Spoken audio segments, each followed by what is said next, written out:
আপনারা এই 10টা কাজ কখনো ছাড়বেন না।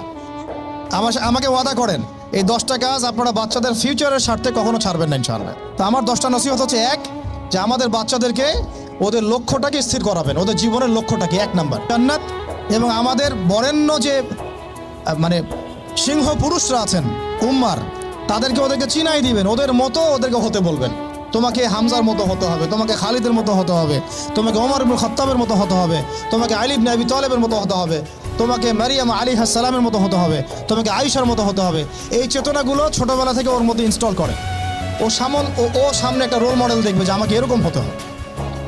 এইসব ক্যাটরিনা সব ফেলান, এগুলা টরিমনি সব ফেলান, এগুলা বাদ দেন।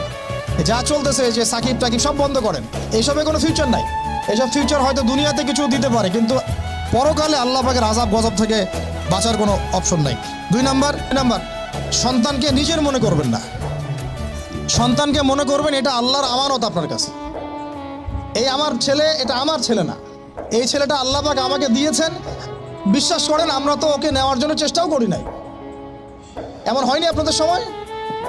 সন্তান না চেষ্টা করতো সন্তান আসে নাই? কোনো ক্ষেত্রে এমন হয়েছে সন্তান নষ্ট করার মানুষ চেষ্টা করছে, তাও সন্তান আল্লাহ দিয়েছেন।